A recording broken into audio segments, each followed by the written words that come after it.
Ian with Connecticut Watersports here. It is the Friday before Memorial Day weekend, a little bit rainy, and it's pretty much the peak of our recruiting time where we're trying to get some more people. So I just figured I'd make a video just kind of going over some of the things I look for, trying to find people on our crew, and open to hearing any suggestions if there's stuff that's worked well for you. So I'm just going to go over kind of what the target employee looks like for me, where I try and find people, and then a little bit how I interview and see who's a good fit. So at the end of the day, for us, I explained that this is basically a service-based job, kind of like working in a restaurant or something. We have some days that are complete rainouts and you're not going to get the work you thought you were gonna. Other days we get super busy. Some days you're gonna get great tips, others you're not. So at the end of the day, it is sporadic work.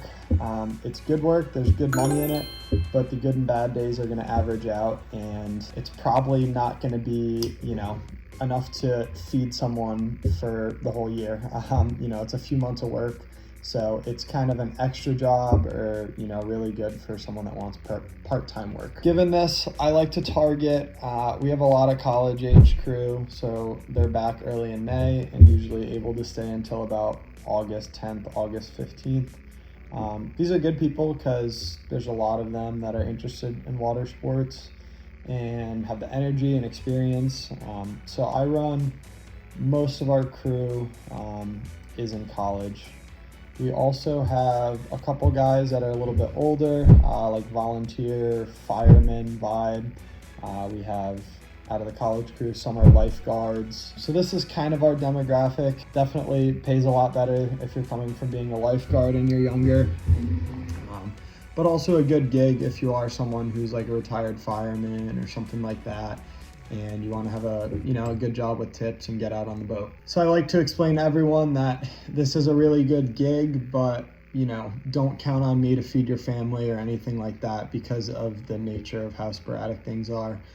Try and pay everyone pretty well, basically at least $20 a boat hour booked, plus tips, which can match that or greater on some days. So I like to be upfront about that. Some of the traits I look for, one big thing is someone who is humble. I've had people that have really good boating experience. They're great boat drivers. They're good at doing all the water sports. But at the end of the day, when it comes down to wipe up the boats and gas up and kind of regroup, there's always an excuse. Oh, I got to be here. I got to be there. I'm out of here. And then when you have 5 other people looking to, someone like me, like the manager, the leader, whatever, it's like, hey, this person's going to get away with that. And it just kind of drags the morale down of everyone. So regardless of experience, I've found that I need people that understand, that they're not better than anyone else, just like I'm not better than anyone on our crew. And we all kind of have to pitch in on even the small stuff. Next thing I look for, someone that has some experience. We've had guys that come out with us and girls who have been like, I kind of know how to kneeboard, but I can do some stuff, and they end up learning a lot really quick and being awesome. So I don't let that kind of scare me away. Most of the people we have out on the boats are mostly beginners too. So as long as there's someone that can teach the fundamentals and get them going, that's really what counts. And then another thing is just someone who can show up on time. This isn't a work from home job. It's very black and white. I explained, hey, we start the first boat goes out at 9 in the morning. We're in by 6. It's not easy, but it's not like we're up at 4 in the morning either working, a trade or something. It could be a lot worse. So if you can't handle those hours, it's not going to work. It's black and white. People are out on the boat, you're on time or you're not. As far as where to find people, I'd say my biggest things have been boating Facebook groups and stuff that are locally based. Hey, do you know anyone? This is what we do. Looking for captains and instructors and stuff. A lot of times parents will be like, oh, I have a kid in college that's gonna be home for the summer. Let me ask them. And then I also like to just, when you see people around the lake and meet different people, people just kind of start to learn what you do, and you'll naturally sort of find people and do some networking. So those are pretty much my biggest two. I'll post on Facebook and social media too. I've tried some actual paid recruiting sites, and I haven't had great luck with them, especially for the cost.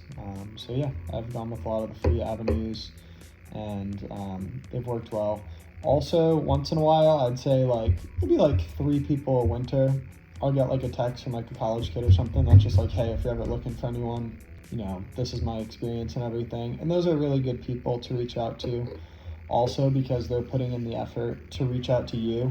And I think that's a good, really good sign. Also, it's a really short season, so when it comes to interviewing and stuff like that, I'm really careful on who I like commit to before I really know them. Basically, my order I do is just like a phone call, see how it sounds. Usually it'll sound good. People could, you know, talk the talk.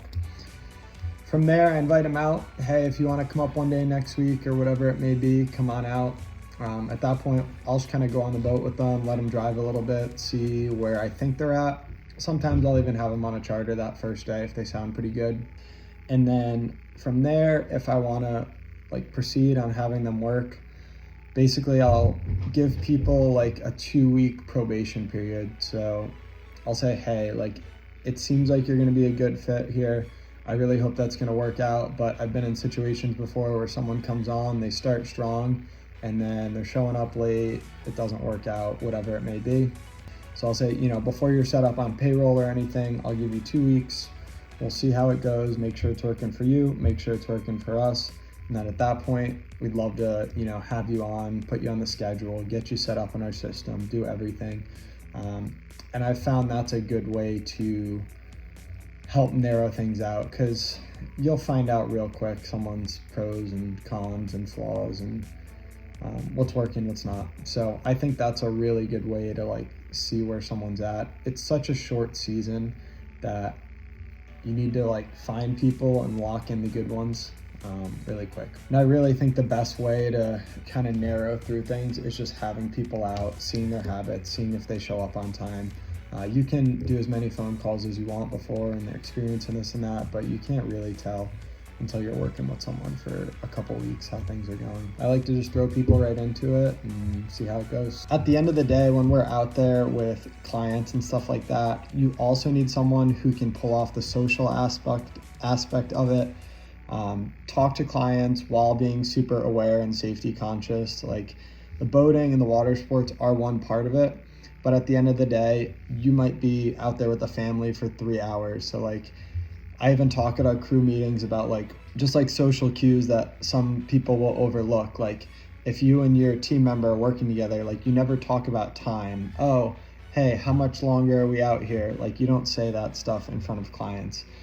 So that's like another aspect that like we are like entertainers, I guess, like running the show, taking the pictures for these people. So if someone can't like latch on to that part of it, they're probably not going to get great tips.